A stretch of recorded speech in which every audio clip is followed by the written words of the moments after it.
Thank you.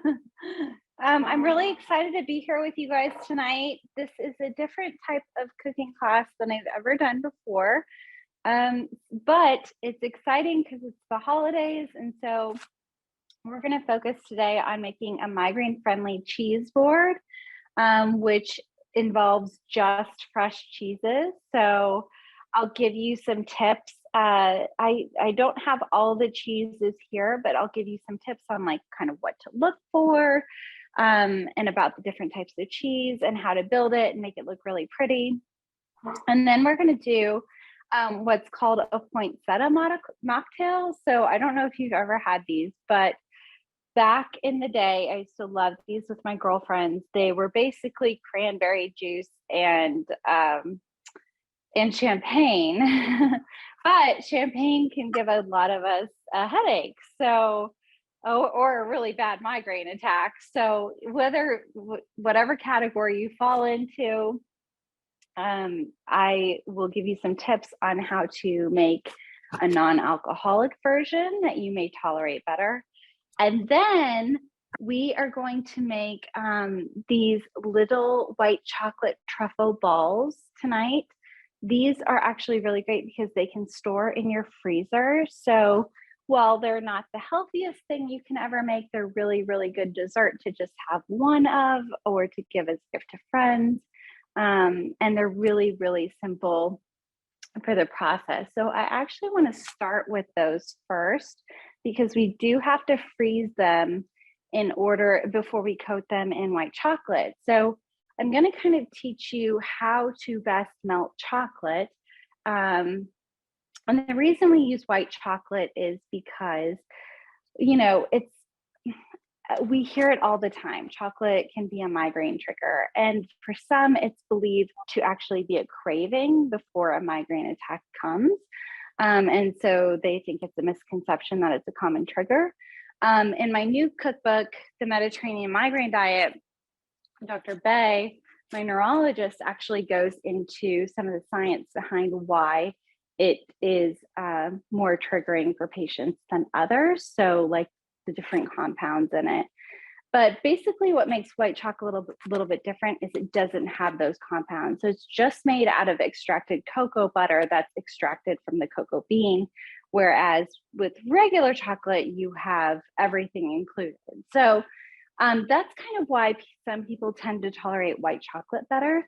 The only downside of white chocolate is I find it can vary greatly in quality. So, which I guess for any chocolate, that could be the case too. But for white chocolate especially, it tends to vary in quality and also in sugar. So I tend to find things with white chocolate to be extremely sweet. So we're kind of going to try to balance that today, and not make something overly sweet. So I'm going to take you over to my stovetop where I have what's called a double boiler going, and I'll kind of explain this. I'm going to move my camera, so if you are motion sensitive, just look away for a little bit and I'll tell you when we're back. So picking up now, I'm going to bring you guys over here to my stovetop. So I have my double boiler going. Let me put you down here. Okay, and get you balanced. Almost. All right, this is no longer moving.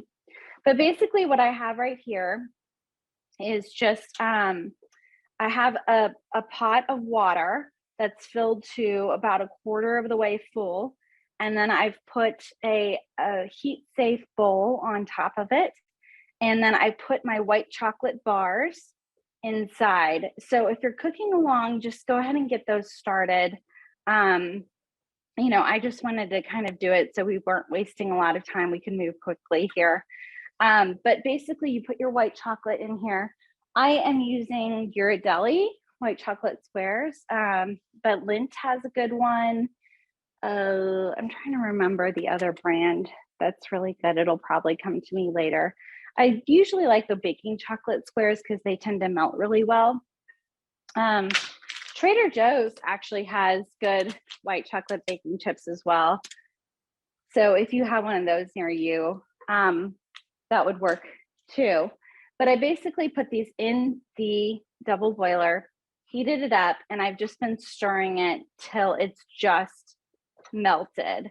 So I turned off my heat. I had it on about a medium heat, and below the water is kind of simmering. As you can see, it's warm, and you just want to get it just melted and not have it overcooked. So the difference between doing it this way versus the microwave is I find the microwave to be super easy to overcook your chocolate. And yes, chocolate can be overcooked. So if you've ever had chocolate, you've microwaved it and it's been separated or it's turned kind of chunky and grainy, that is overcooking your chocolate. And so you'll do that sometimes at high heat. We'll just go a little bit too far and it will completely fall apart. Sometimes you can fix it by whisking it, but often you have to restart it all over again. So we don't want to get to that point. We want to pull this off the heat when it's just melted like this. So I just melted 4 ounces right now. This is actually going to go into our little white chocolate truffles. But then we're going to come back to this and do it again later for the chocolate coating. So I'll show you in detail later. So I'm going to move this again one more time. So just bear with me if you're motion sensitive. We're going to move over here to my little workspace right here. And try to, let me see if I can zoom in. I don't know that I can. Okay. We are just going to lower this a little bit so you guys can see better. So I've got a mixer here and I'm going to add all my ingredients too. You don't need a mixer. You can do this totally by hand, especially if the sound of the mixer bothers you or it's a bad attack day. But I just have it here to make my life a little bit easier. I have it with the paddle attachment. So to this, I think in the ingredients that you were sent, I had a lot of options that you could use. So before, for this recipe, I've used oat flour before. Around the holidays, I like to use, low sugar cookies. So things like shortbread. Let me get the packages. Shortbread, cookies do well, graham crackers, ginger snaps would work in this recipe too. I actually used those the other day because I had them. And so any cookies that you like will work for this recipe, and it keeps us from adding a lot of sugar to it too. So I actually did a mixture for this one that I'm making tonight. I did these Walker's Pure Shortbread. And what's nice about these is they have like super simple ingredients. So wheat flour, butter, sugar, salt. And then I found these at Trader Joe's. They're like the cookie butter cookies. And they also have really simple ingredients to them. They just have flour, sugar, oil, baking soda, salt, and cinnamon. So I thought that would be a really nice flavor combination. We'll see how it turns out. But basically, I'm going to add 2 ounces of cream cheese here. And if you're doing dairy-free, you can actually make these dairy-free, gluten-free, whatever you want. Instead of doing, so I tend to not tolerate other types of dairy-free cream cheese well. I find that they usually come with a lot of additives in them, particularly natural flavoring, or they have some kind of nuts. And after doing an elimination diet and I reintroduced nuts turned out to be one of my biggest triggers. So I have to avoid them pretty good. I don't have an issue with dairy, but if you do, you may find you tolerate nuts better. Then I would definitely use one of those if you can tolerate those well. If not, you can substitute actually sunflower seed butter or pumpkin seed butter in this recipe for the same amount, and it's still really, really delicious. So very flexible recipe that you have here. So we're going to do 2 ounces of that and 1/3 cup of unsweetened applesauce. Let me get my cup over here. This spoon might be better. Doesn't all come out at once. Definitely want to use unsweetened here. We have enough sugars and everything else. Add that into here too. And we're just going to mix these together really quick. So they're just combined.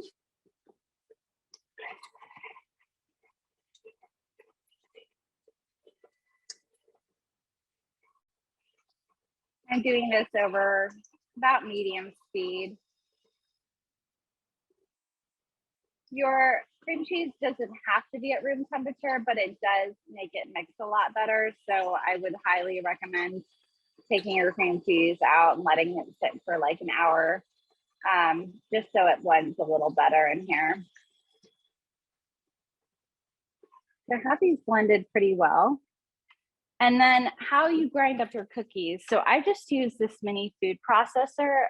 It's a cheap one from Cuisinart that I really love. I use it for chopping when I have bad attack days, I don't feel like chopping. I'll use it for that. I'll use it for quick sauces, like a chimichurri sauce. And then it comes in handy for things like this, where you need to make your cookies into a flour, basically. So we're going to add our cookie flour to the mixture.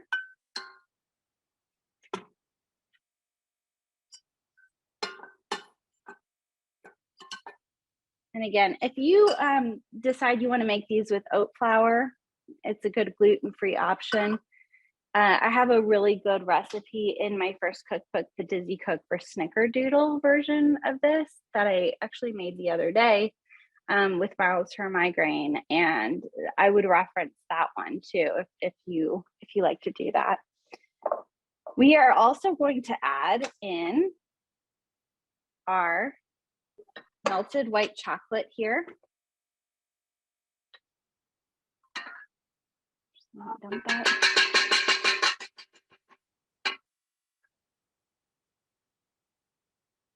And that gives us all the sweetness we'll need in this recipe.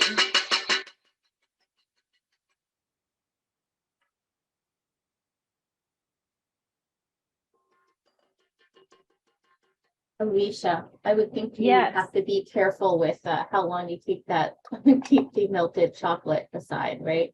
Yes, it does start to harden after a little while. So you do need to be careful with that. And then we're just going to mix this till it's just combined.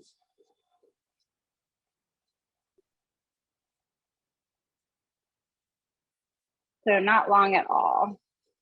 If someone were to not have a mixer or their mixer was just not working, they can do with this by hand, how long do you think that would take them? I don't think it would take you long, and you'd get a good arm workout. I did this by hand for the Snickerdoodle ones I was talking about the other day. And yeah, it just took me like an extra, 3 or 4 minutes maybe. Yeah. But it is a good arm workout.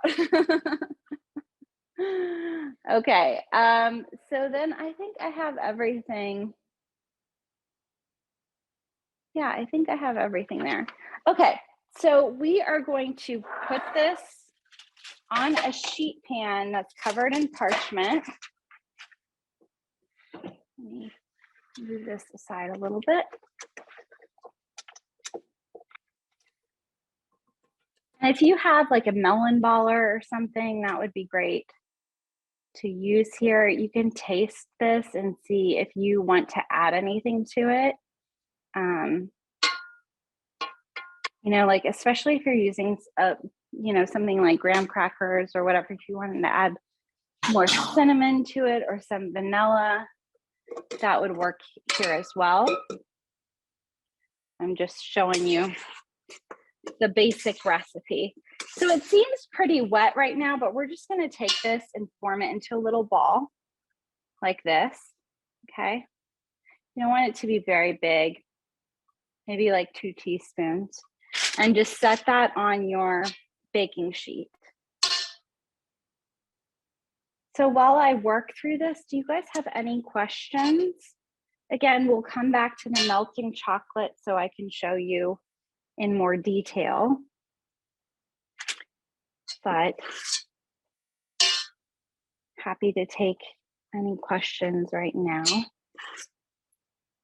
These just need to freeze for roughly 30 minutes. So that's why I wanted to get started on them first. Normally I like to start with a good mocktail to kick things off and get you in the mode to cook and relax. But you know, we are in a time crunch tonight. You guys either haven't had dinner, if you're anything like me, and you're probably hungry, especially if you're in your 3rd trimester. So, which I am. So that's what I say. If I can do this in my 3rd trimester, I think they're pretty easy recipes, especially for the holidays. And we don't need to stress ourselves out any more than we have to, right?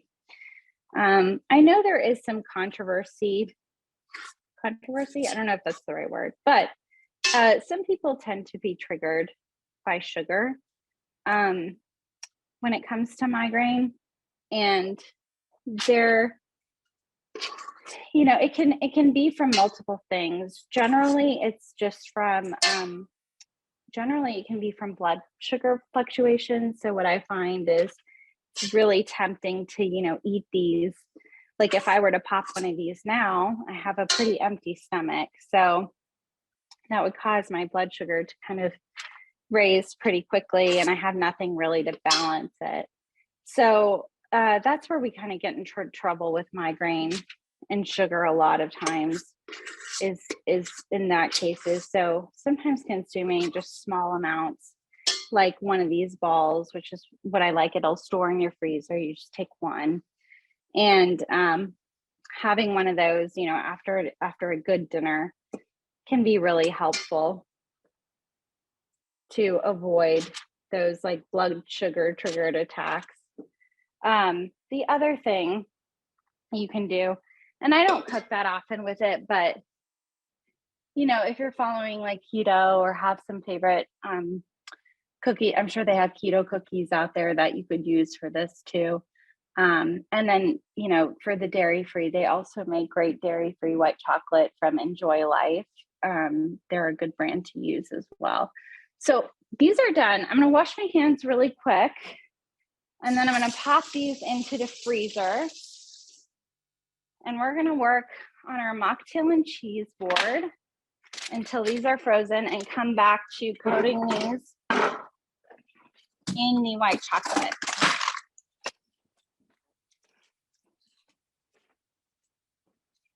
Try to squeeze these in their freezer as best as you can. Alrighty. I'm going to move y'all one more time. So please look away if you're motion sensitive. And we'll get back to our main space to talk about the mocktails and everything else. Okay. See? There we go. All right. I think we're all set up. Okay. Let's go to mocktails and our poinsettia mocktails that we're going to make. I'm going to show you how to make this several different ways. So this is actually for our cheese board. I'm just going to put it aside. What you want to have out, little champagne glasses. This is the traditional way. You can use cranberry juice, pomegranate juice, or tart cherry juice. All three have actually really amazing benefits for the migraine brain and brain health in general. If you're making this, you know, towards the end of the evening, I would suggest tart cherry because it can actually help with sleep. So that's kind of exciting. There's a lot more details on it that Dr. Bay goes into in our Mediterranean migraine diet cookbook. But that's just a little tip. So while you're having your mocktails, you can actually be helping your brain as well, which is good to know. Garnishes. So I have some herbs here that you can use. You can use whatever herbs you really like. I also have some fresh cranberries here. You can use pomegranate seeds as well. Those would work. I would rather eat the pomegranate seeds than the fresh cranberries. You never know what you're going to get with fresh cranberry. Another option, so we have our juices, and then we have options for sparkling. So there are a few different ways you can go with this. So I got a sparkling white Chardonnay grape juice from Trader Joe's, which actually looks really interesting. It's sulfite free. So if you wanted to make this a little more festive, but also non-alcoholic, and if you like a sweeter mocktail, I would use this for it. Another option you have are non-alcoholic Prosecco's. So I don't know if you know that much about them, but we're just going to kind of go over them. I've never had this Liars one. I was going to try it recently. I like the No Secco. There's like a brand called No Secco, but these do have sulfites, and you do have to be a little careful with these, especially if you're already sensitive to champagne. I probably wouldn't recommend it, but a lot of people can get away with it sometimes if we use those wine wands. So if you've ever seen them, they're from a brand called Pure Wine. They're actually based out of here in Dallas, and they absorb all the biogenic amines and the sulfites if you stir your drink for roughly 6 to 8 minutes. So you can kind of do it on and off with those wine wands, stir them for 6 to 8 minutes. What I would do is put this, yeah. What I would do is put this in a separate glass. If you're going to do that, pour it into a separate glass. It can take away some of the bubbles from it. So just be aware of that. If you're a big bubbles fan, it does make it a little more flat, but this will be the most similar in taste to champagne without the alcohol, which is kind of nice. So another option you have there. And then you can always use a sparkling water or a club soda. I really like Topo Chico for a sparkling water if you can find it. They're everywhere here in Texas, but I know they're not like maybe in the Northeast or something like that. But it's a lot more fizzy than say like a Perrier or a San Pellegrino. So I really like it for mocktails. But again, just use whatever your favorite is. This would be a lower sugar alternative if that's a sensitivity for you. And then lastly, what you can do is actually add a non-alcoholic gin spirit to this. So again, I have found these with Lyre is one. There's another one called Seedlip that is also really good. That one has a lot of stronger herbaceous notes. So this one's kind of a little more mild. But you can use these. Generally, their ingredients are okay, and they make a good substitute for gin if you are sensitive to alcohol. So just a few options that you have there. I think what I'm going to do today is use the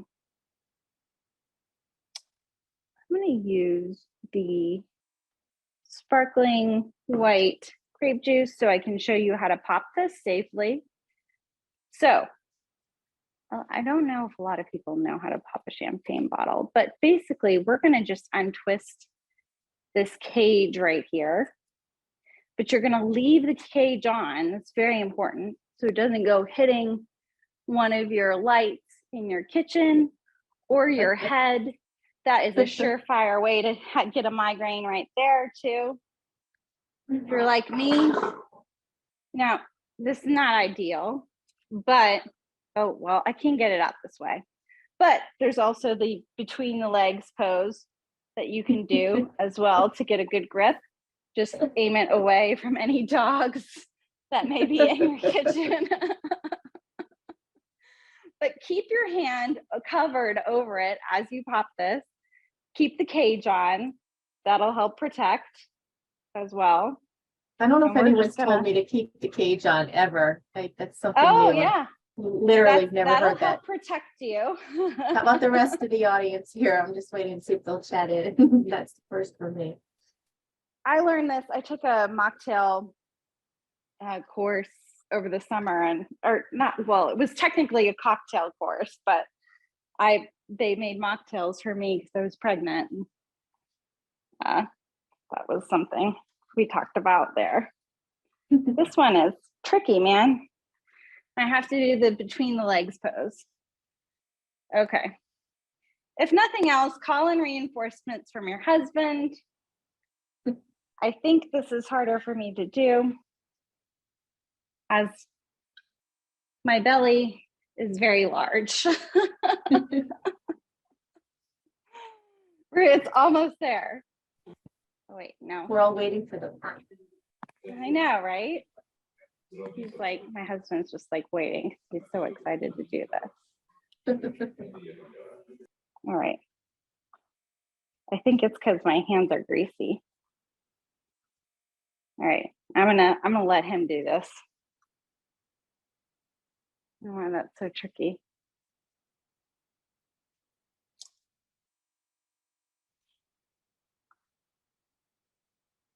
Oh, he can't get it either. So it's not just me. There we go. Thank you. Okay, so there we go. We got it out. I'll put this one away. And we are going to start, I would say, with about, let's go with 2 ounces, or let's go with an ounce. Let me see how much it is in my glass. About an ounce. Yeah, we're going to do about an ounce of, I'm going to do the tart cherry in one. And then I'm going to show you the pomegranate in the other. Just fill your glasses like that. And with the pomegranate, I'm going to do this. I'm just going to top it with the sparkling grape juice. There. And with the tart cherry, I'm going to do this a little lower sugar with the Topo Chico. Bring it up to the top. So you can see they look almost exactly the same. Okay, let's talk about herbs. Herbs for this time of year, and also just for the type of juice that we're using as well. My preference would be to go with either rosemary or sage. I saw a question for what type of pomegranate juice it is. So I really like the brands R.W. Knudsen. They don't have any added sugar. It's just red tart cherry juice here. And then same with Trader Joe's. They have 100% pomegranate juice. And they have a really good deal on this. It's not too expensive, which is kind of nice. So no added sugar in either of these, which is really nice. But you can find them. I'm sure you can find other brands. I know there's one called Palm. It's a little more expensive, but that seems to be a good brand as well for pomegranate juice too. So we have some herbs here. What I would recommend going with are either sage or rosemary for these two cocktails. Unless you hate both, then maybe just leave it out. Or if you can tolerate citrus, like a little slice of orange would be nice here too. But basically, I'm a big fan of rosemary. So that's what I'm using for this one. Where did my scissors go? I lost my scissors. Okay. So you can simply, if you're like, I have no energy, I just want a nice garnish, just put those in the top. Oh, look how nicely it hangs on there. That's all you have to do. If you want to get a little bit of the rosemary flavor in there, just kind of swish it around inside before you put it on top. Or you can even release more flavor by smacking it. If you do that a few times between your hands, it just gets really, really fragrant. And I actually like that better than muddling it, especially for these kind of lighter cocktails. You don't want a super strong herbaceous flavor in them, but just a little touch is nice. So do that. Add just 2 fresh cranberries to it, or the pomegranates would be nice. And you have a really beautiful little mocktail that will make you feel like you're, still enjoying a part of Christmas without, risking the alcohol or anything like that. It's the same thing with the sage. One thing you can do, I was asking Heather a little bit if a lot of people are sensitive to smoke. I know a lot of people are, and that can be a trigger as well. I do want to show you another creative way just to kind of mix this up. And that is by basically smoking these or charring them a little bit. So this works, it works better if you have like more dry herbs. You could even do something like smoke it, put it on your cutting board here, put your glass over it and let the smoke fill the glass before taking it off. And then it kind of infuses that glass with that flavor. Or what you can do, just take a match and just kind of,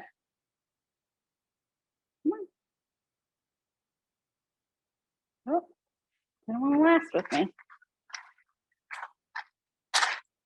Okay, hopefully this works better. Just kind of smoke that leaf a little bit, light it.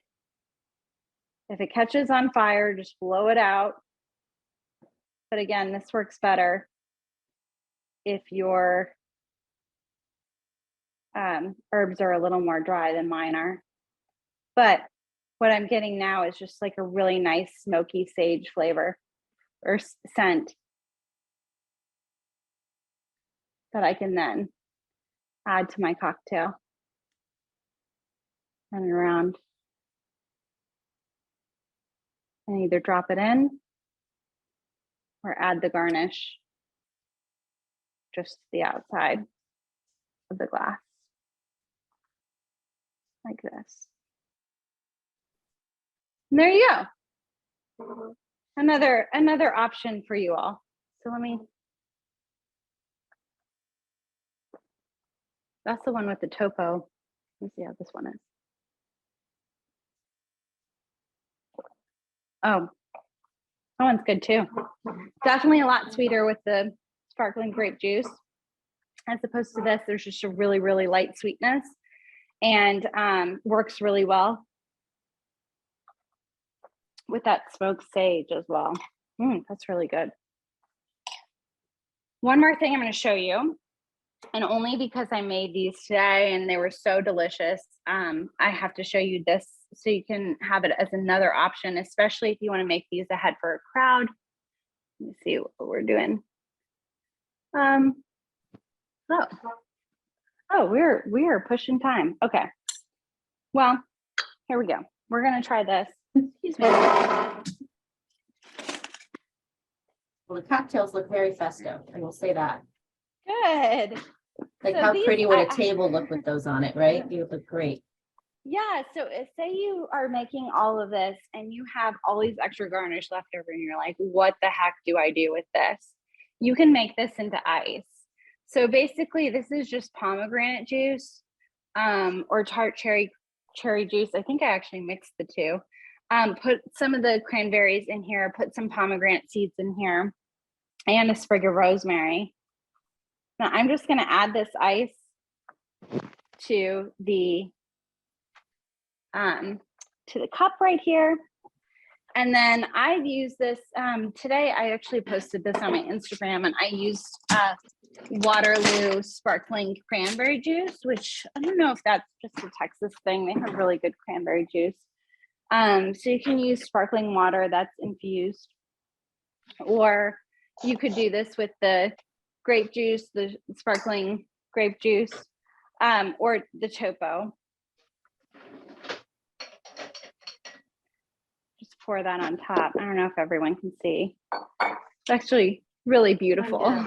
That is. And then that melts down into your glass and it infuses that flavor of the pomegranate and everything right there without, all the garnishes don't get in your way as you're sipping until the very end. So that's another easy way to make a good mocktail for you guys. So we're going to go straight into, are there any questions before we move on? The only question I think you answered though was what kind of pomegranate juice was that? Okay, perfect. So we are going to move on to the cheese board, and I will go through the cheeses with you guys today. Like I said, I think I said it in the email. If you are dairy free or you have an issue with cheese, no worries. You can actually do this with different types of hummus. So I actually have recipes for so many different types of hummus. I have an artichoke hummus that has no chickpeas in it, which is really, really awesome. I have a smoky carrot hummus that's in my first cookbook, The Dizzy Cook. And, you could pair that with a plain hummus and do all three and make this into kind of a hummus fruit board, which I think would be really, really nice. So that would be my idea there. If you want to do this a different way. But we're going to go through some of the fresh cheeses you can use to make a migraine-friendly cheese board. So I think, when we talk about cheese and migraine, a lot of the aged cheeses that we see on cheese boards that are so delicious, like blue cheese, you have a good Parmesan. All of these are aged a really long time. And what makes them so, so delicious is that aged flavor, which comes from the bacteria buildup of tyramine. And so we all know tyramine can be a fairly common migraine trigger, migraine food trigger. It's not everyone's food trigger, but it can happen. And as we're in the holidays, we are trying to keep our migraine thresholds as low as we can because we have family and we have parties and we have drinks flowing. And so if we can lower our threshold in other ways by not eating some of the aged cheeses, maybe we can avoid having an attack at some of these parties. So that's kind of what I want to set you up to prepare you for, is just give you some options that will make things fun while still enjoying, the holiday season. So good question. Let's start with somebody had. Yes. Is regular hummus a common trigger? Amy asked. So generally, no. What I find is that you have to be careful with some store-bought brands, especially if they have a long, some of them get this long list of just things added to it and gums and stuff like that. And you don't need to add gums to your hummus. It should just read chickpeas and garlic and olive oil. But so that's one thing that I would avoid is just making sure all the ingredients look decent. I will say some people find citrus to be a trigger, so it can be difficult to find hummus that doesn't contain citrus in it. There are a few, I found one at Trader Joe's that just has citric acid in it, which tends to be a little bit better tolerated. Some people don't tolerate citric acid at all, but it's not a common trigger from my point of view. So just be on the lookout for some of those things, see how they make you feel. And worst case scenario, if you're super sensitive or you're doing the elimination, it's so easy to make your own at home. And often what I will do for just plain regular hummus is to substitute, instead of using lemon juice, I like to substitute a little bit of distilled white vinegar, a little bit less of the amount that they're using for lemon juice, and then also sumac, which is a spice. It has a super tangy flavor to it. It's sometimes used in a mix called za'atar, and that's also really delicious in hummus and can give you that kind of bright acidic flavor without without adding citrus to it. So that's the other option there. Did I answer that okay? You good? Yeah. Okay. Yeah. Okay. So we're going to start with one of my favorite cheeses, migraine-friendly cheeses, which is Boursin cheese. I love Boursin cheese. It's kind of like a whipped cream cheese. Usually has some kind of herbs in it. My favorite is garlic, this garlic and fine herbs. You can get these at Costco for a really, really good deal. I think they have a pack of 3. When we went today, it was like $9 or $10, which normally like other grocery stores, I think sell them for like $6, which is insane. So you can get these at Costco for a good deal. Trader Joe's also has a decent deal on these too. And they're not outrageous. I recommend the shallot and chive, this garlic and fine herb one, and a black pepper one too. They would all work really well for this cheese board. So we're just going to unwrap this here. You can put this in the middle. You have kind of a nice space for if you want to do a little cheese wreath. So one way to do this is to take your rosemary and kind of put it around on the outside like this. Really could use my scissors. Oh, there they are. Okay. So I'm going to put those on the outside like this. Try to make it into a little decorative wreath that you have going here. There we go. You could also use sage for this too. And then our wreath can have little pomegranate seeds, or it can have little cranberries on it. And that just makes it kind of pretty and festive, right? Okay. So we have that on our cheese board. The next thing we're going to do is add these little whole milk fresh mozzarella balls. So I also get these from Trader Joe's. What you want to look for with mozzarella is nothing smoked or aged, just like fresh. Usually the fresh ones are packed in water. So I like the small ones here for this because people can just take toothpicks and grab it that way. We're just going to serve these in a little cup like this. So we want to have our main stars on the board first. So like we'll get all of our cheeses on the board first, and then we'll fill in with other types of garnish. So we have those little cheese balls.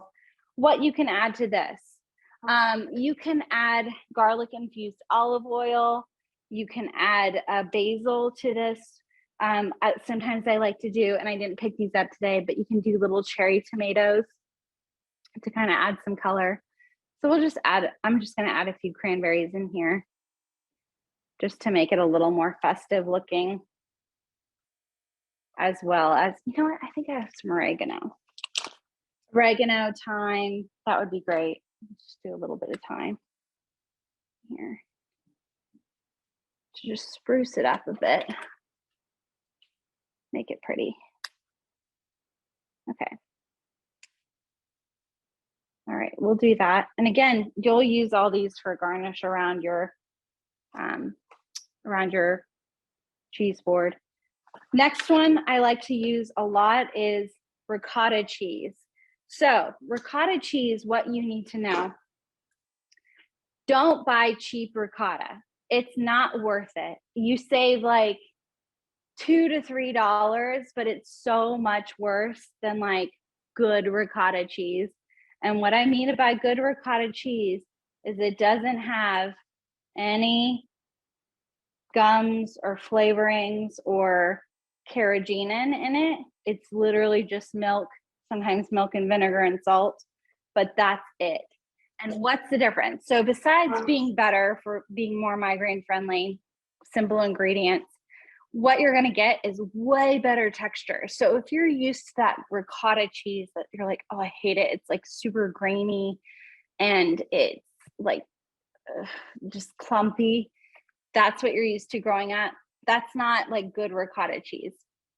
So a few of my favorite brands, this is one of them. I'm from Texas. I'm probably going to butcher this name. I'm so sorry if you're Italian and you're on here, but this Liuzzi, I really like. Liuzzi. There's one that's my favorite of all time called Calabro, Calabro. It's delicious. So just check your ingredients. There are a few out there. You just kind of have to search a little bit harder for them. Check the ingredients. It will make such a difference. And I promise if you hate ricotta, it's like the easiest way to start loving it. So super creamy. I'll show you the texture of it compared to like other cheeses. Okay. And I might put this, let's see. I would normally have a bigger, I would put it in another bowl like that, but I don't know where mine went. Anyway, I hope you guys can see the texture, but it doesn't have that graininess to it. It looks like a whipped kind of cream cheese almost. It does. So I'm just going to fill that little spot right there. I actually really love to put, let's see. Oh, there they are. All right. I actually really love to put pomegranate seeds on top of this. What goes well with ricotta? Honey. You could drizzle some honey and black pepper on the top. That would be delicious with this. It's kind of got, it goes well with sweeter things. So that's why I really like it with the pomegranate seeds, with the honey, and then a little bit of black pepper adds just some zest to it. Other cheeses that you could do. So if you could do like good quality American cheese. And what I mean by that is it's American cheese that's actually made from really young Colby and really young cheddar. So where you get it's kind of tricky with cheddar is, we'll often have mild to medium to sharp, and that just has to do kind of with the aging process. So as they get more aged, they obviously have more flavor to them, but they also increase in that tyramine buildup. So that's the good thing about having a good quality American cheese is, it's like a really young cheese. I think we're used to like Velveeta or Kraft. That's not good quality American cheese. So you want to look for brands like Boar's Head. And generally, if you can only find sliced, sometimes you can go behind the deli counter and they'll cut a piece for you. I really like a brand called Andrew and Everett. So typically these are sold behind a deli counter. Just have them cut you a thick piece instead of slices. And then you can cube those and add them here. We're just going to add a little bit more sides. Oh, I had goat cheese. Let's see where I put that. Goat cheese here. Okay. So we're going to do my final one. We're going to do goat cheese, and we're going to top it with a little bit of apricot jam. You could use strawberry jam, blueberry jam. You could just coat this in honey. Again, honey and black pepper would work well here too. I'm just going to add that right there. But doing some sort of jam makes this really pretty. I don't have this on hand. I'm not sensitive to citrus, so I'm using Ba Mama, but it does have citrus in it. I would say if you can, if you are sensitive, use Trader Joe's has a really good apricot jam. And there are ones out there without citrus in them. So you just have to look a little bit on the ingredients if that's an issue for you. So just do a dollop on top like that. So pretty, so delicious. We are going to take a few seeds and put these in cups. So like I said before, I'm nut sensitive, so I gotta take advantage of all the seeds here.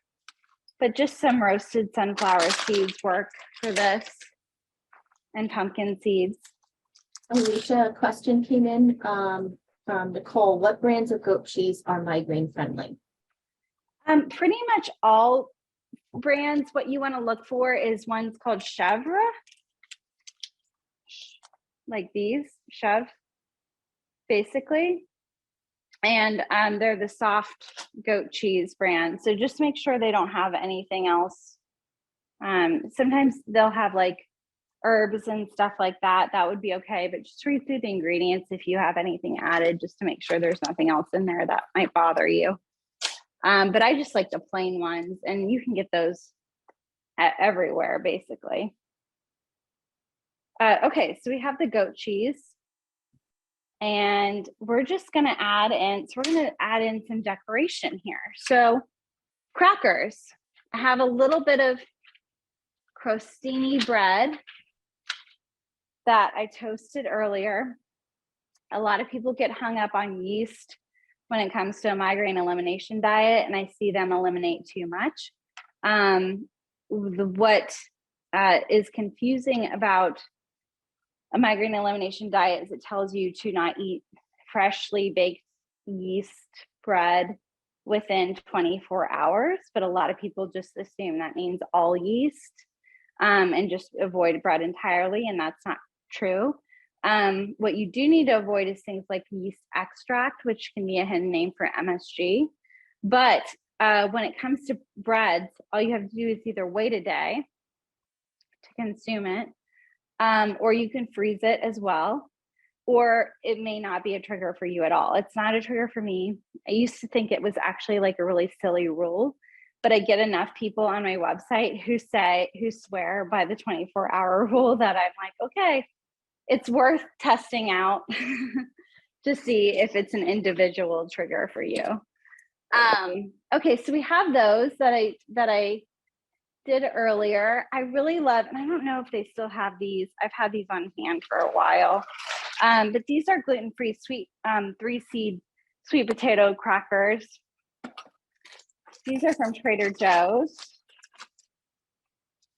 They're kind of chips now. Oh no, my jam just slid right off. There we go. Okay. Right. Clean hands. Okay. Another brand I really like, Simple Mills. They have a vegetable pita cracker that you can use. So this one's just different types of vegetable flours and a seed flour blend, which is just sunflower and flax seeds, which is kind of nice. These are gluten-free as well. You can use water crackers, which I had somewhere and now I don't know where they are. They got lost in the mix of all these things. Let me see if I can find those. Maybe I didn't pull them out. But those are basically just like here. Standard water crackers that you see. Again, I find these don't usually have a lot of extra ingredients. They're usually just flour. What you'll kind of see reading labels, a lot of people get hung up on this, like thiamine, mononitrate, riboflavin, folic acid. All these are just like vitamins, basically, that you would take in like a multivitamin. So not a big deal, nothing to avoid there. Even if they're long names you may not understand. Just be aware of those. Nothing to freak out over. those are, I got these from Central Market, which are kind of nice, but you can get water crackers almost anywhere. And just kind of fill in any empty spots that you see. I like to leave those spaced out. So I'm probably going to do this with some herbs in through here. With the perks of having some fresh herbs really make things beautiful. I like putting the rosemary next to that goat cheese with the apricot because that's going to be super delicious if they combine too. So just, I have some blueberries here. Again, just fill in any open spaces you have. You can do this with strawberries too. That would be a good one as well. Pomegranate seeds, whatever you like. A few cranberries for some color.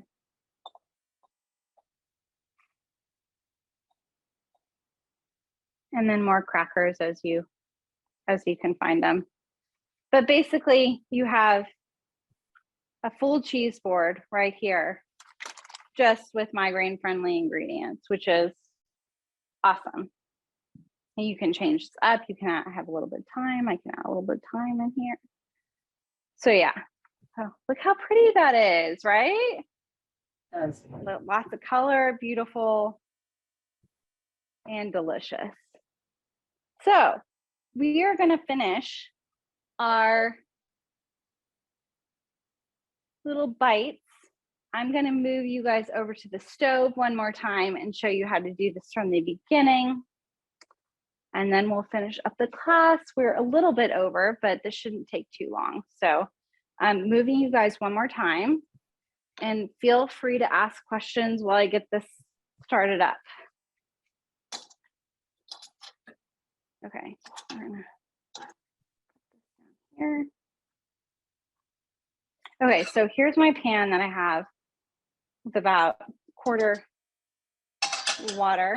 And heat this up. I'm going to start it over like medium high heat, but then we'll turn it down. I'm actually going to use the same bowl, but I have my white chocolate here. And I'm just going to move some of this stuff so I have some room to work. Wow, is it really this quiet? No one has questions tonight, huh? Well, they've been typing them in, and but people, you can unmute and talk. Yeah, yeah. Yeah, feel free to ask anything, especially since this is going to take a little bit to heat up again. So happy to answer any questions. Can I ask a question? Oh, thank you. I'm Ellen. I live in Michigan. I came in at 8 o'clock and I think you started at 7:30. So I must have missed something. Is this a dish that you started at the beginning of the class, or is it pastry, or? Yes, so it's a dish we started at the beginning of the class. So these are the little white chocolate truffles that we're going to do. Oh, so basically what we did at the beginning of class is I had melted a little bit of chocolate. I showed everyone how to do it over this double boiler method, which helps to melt it more slowly and not burn. You could always microwave it too if you're very bold and you don't care about throwing away good white chocolate. Or if you're highly skilled at it and you know your microwave well, that's one way to do it. But I like this especially for beginners because it helps you have more control over the chocolate. So we did that, and we made the little truffles out of the ingredients that were sent to you, and they're in the freezer. So they had to freeze to get hard before we can dip them in here. Yeah, I like white chocolate because it doesn't give me a migraine, and yeah, it tastes like chocolate. So it's awesome. Yeah, especially always those really forget good about it. brands. Use it in when I make pastries because I don't remember to do that, to substitute it when I'm making something chocolate, and then I get a headache. I'm like, oh yeah, I could have had. It's something to remember for people who have migraine. Yeah, I hear you on that for sure. It's weird is I find that I can tolerate milk chocolate okay, but dark chocolate gets me pretty bad. And that's surprising because I always see like dark chocolate is like really high in magnesium and good for migraine attacks. And I'm like, oh, well, and I guess not for me. It's a more intense chocolate, I think. And it is. Because of that, you can't eat as much. Yeah. And if you're like me and you eat a lot of chocolate, you start eating chocolate and you eat more. Yeah, I understand what you mean. Yeah, exactly. Can you all hear me okay? Am I muted? No. Okay. Okay. So we are going to get started. Let me add this. I'm going to add this final chocolate bar to it. I actually just did a recipe for friends last week. We did one that was I tested it out, and it's a white chocolate cheesecake, and it turned out pretty good. The only thing was I got distracted doing something else, and I was talking to another patient. My husband had to grab it, and I told him, hey, in order to prevent it from cracking, just leave it in the oven, crack the door open. But he did not crack the door open. He just left it in the oven. So it was a tad bit overbaked, but it was still really, really delicious. So I'm going to make it a few more times for some friends. They make really good gifts. So give those away, taste them, see how they turn out. But yeah, that'll be coming to the website soon. Until January, when we all decide to eat a little bit healthier and move to smoothies. I see it every year. Sort of interesting to see what people are eating, what they're liking. So every year the smoothies go up. Yeah, in January. Especially my anti-inflammatory smoothie. I have to look that up on the website. The anti-inflammatory. Yes, it's in the website. It's on the website, and it became so famous for people who were looking to eat something on like really high nausea days, or to just kind of get something in their stomach. And what I started hearing back was that it was helping people actually abort their attacks, which was really exciting. Oh, wow. That's so awesome. It's got some ginger in it and some pear. It's good. It's got some magnesium in it too. So yeah, if you go and you read the comments on it, you'll see that some people, it's really helped them on those high pain or high dizzy days. Or especially for me, I've been super nauseous this pregnancy. So it helps me to get in some nutrients without, I couldn't eat any greens for a while. So that was my way to sneak in some greens. Okay, so you can, go ahead. I just put it in the chat just to let everybody know the recipe. Oh, okay, thank you. Yeah.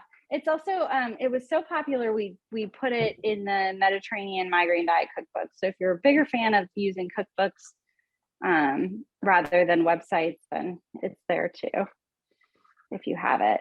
Okay, so something I need to note as this heat is coming up and it's starting to boil up over the sides, using a larger pan can help, because if you get water into your chocolate, it can actually seize up as well. So it's the same thing as overcooking the chocolate.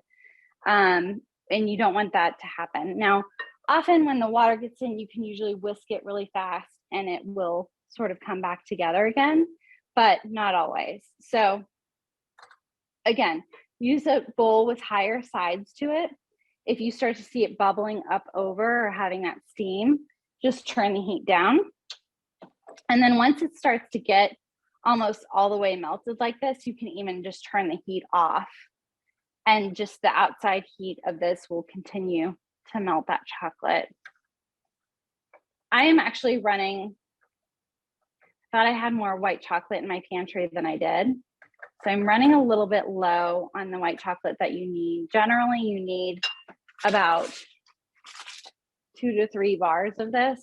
And I had 1 to work with today because we added some already to our mixture. So I'm just going to show you how to coat a few of these balls, which is probably better for me to not eat a million of them anyway. But what's nice is, again, you can store this in your freezer and then come back to it.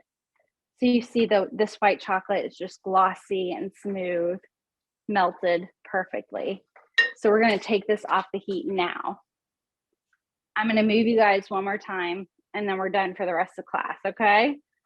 We're going to move this back over here to our little workspace. I'm going to have some of my mocktail. Oh, it sounds really delicious. I'm moving camera. All right, here we go. Last time. All right, we got our white chocolate here.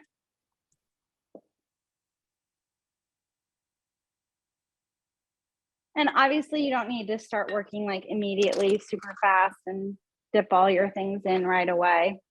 This can cool for a little bit too. I hope these are frozen enough. Oh yeah, they're good. Okay. Freezing these will just make them a lot easier to dip into. Have one of these. Oh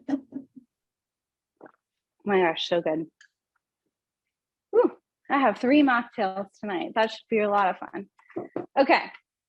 I actually got for these, so we were thinking like this would be more of like a New Year's type thing, but I got edible glitter for these.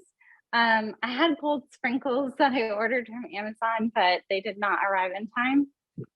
We're gonna see how this goes. I've never used edible glitter before, but hopefully it doesn't spill everywhere.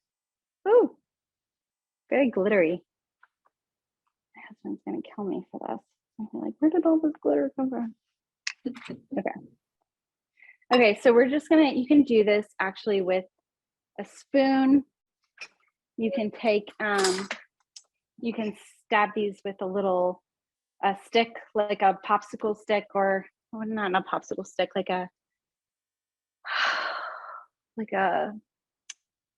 Toothpick. cake pop stick. Cake pop sticks. So they're a little bit longer. I think a toothpick, I don't know, it might break off. I'm not 100% sure. Anyways, just dunk this into your white chocolate and swirl it around. And then take it out and put it on your parchment paper here. And this will, as the white chocolate begins to cool, it will harden. So we want to work quickly with these. Do a little bit of that glitter on the top. You could also just do, if you're like, glitter, I'm not going to do that. Oh, it gets everywhere, by the way. Super fun. You could do a little bit of like red and green sprinkles, or you could do cinnamon. Would go really well. I've dusted these in cinnamon before, especially for the snickerdoodle ones. And then after you coat all these, you're just going to pop them back into the freezer to harden that white chocolate, and then just store them in the freezer until you're ready to serve. Just take them out about 5 minutes or so before you intend to serve them, so they can warm up a little bit and no one chips a tooth on them. because that has happened to me before.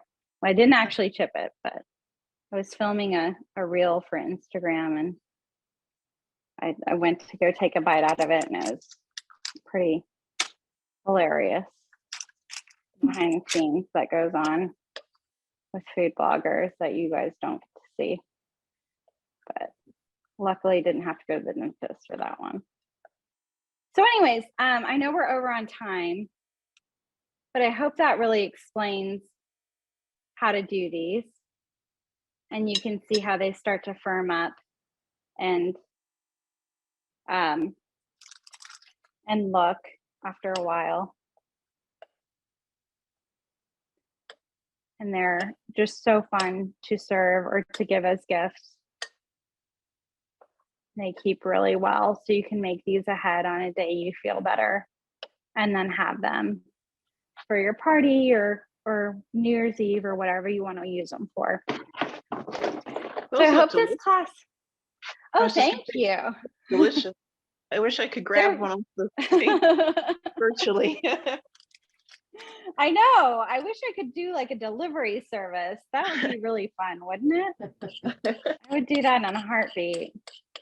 I've actually tried to work with a few companies on doing something like that, but no one really takes migraine. As we all know, people who don't experience migraine don't really take it that seriously. They don't realize what a need there is for it. So DoorDash should hire you, because there's a lot of people with migraine. I know, right? That would be great. Just have a DoorDash delivered to the door. I tried to get like, I'd love to do like some frozen ones, that I could ship out, but right. It turns out it's a complicated process and very expensive. So yes, maybe one day. Question. Did someone asked about, do you use honey-made graham crackers? Yes, I believe those are okay. I think that's what I've used in my snickerdoodle ones before too. Okay. Everything, what's wonderful is that everything on here that looks like it might be more complicated really wasn't complicated, right, everybody? It was very easy. I mean, it's a lot of different ingredients, but the components of what to do is really simple. So they're really great recipes. Yeah, like if you're not trying to make all of these things in 1 hour, I mean, this would be super simple to do for just Christmas or, a nice like party for friends or whatever. I actually really like to host at my house because it gives me control over the lighting and the food that's served. I do have some friends that are like super accommodating to me. And they'll go on my website and like make stuff from there. And so they're so sweet. And like, I'll go to their houses, but there's some people out there who we all know who just aren't as understanding. And so that's when I like to kind of host at my house, because even though it's stressful to host, it's like, at least you can control that setting a little bit more. So that's kind of nice. Right. Yeah. Absolutely. Any more questions before we sign off? Can I get most of the recipes on the Dizzy Cook website? Yeah. So we made, these are actually special to the class today. So what I can do is you can just email me if you want the recipe. It's alicia@thedizzycook.com. You should have the recipe in your email, but if you want like the instructions for how to make it, you can do that. The snickerdoodle version is in my first cookbook, The Dizzy Cook. And then I also have a cheese board in that cookbook as well. So it's not quite as fancy as the one I made tonight, but it kind of goes through all the cheeses there for you. So if you forget, that's a good resource. I've also done a cheese board on Instagram too. So you can find one there with some details to it as well. For the mocktail, it's just kind of, hopefully it's pretty straightforward. I just posted this ice today on Instagram as well, so you can reference that for the recipe too. And what I'll do If is you we need. usually follow up and resend the ingredient list with the recipe as well as the video recording. And we can try Oh, to okay. timestamp, we'll try to timestamp where things are for the instructions for everybody. Perfect. Yeah. Yeah, that's great. Wonderful. So anybody else have any questions or comments before we wrap up and say goodnight? Okay, it is a very quiet, you're right, Alicia, but everybody, there are people been on, when you'll see later, a lot of people were on. Amy says, Hey, thank you, good. you're my hero. Thanks, Amy. That's so funny. Yeah, Thank like you. I'm here, you know, I just want you guys to have fun this holiday season. I don't want you to get stressed out or feel like you can't eat anything. So if you need any extra help, like just message me. I'm Alicia at thedizzycook.com. I respond to Instagram messages fairly well. And Facebook, it gets a little tough. I do have a recipe chat group on Facebook. So Dizzy Cook Recipe Chat, if you need any help editing the recipes. As you can see, most things can be made gluten-free, dairy-free, vegetarian. I think that a lot of people go on the website and they're like, oh, I can't make this, I can't make that. But I actually give a lot of edits for that. So just be aware of that. I'm happy to help you edit the recipe or tell you if something is going to work or not. So feel free to come to me. It's like my favorite thing to recipe develop. Oh, And that's thank awesome. you. Thank you for joining tonight. Yes, thank you, everybody, so much. Have a wonderful night and stay tuned. There'll be more to come. Everyone have a happy holidays. Thank you, Alicia, so much.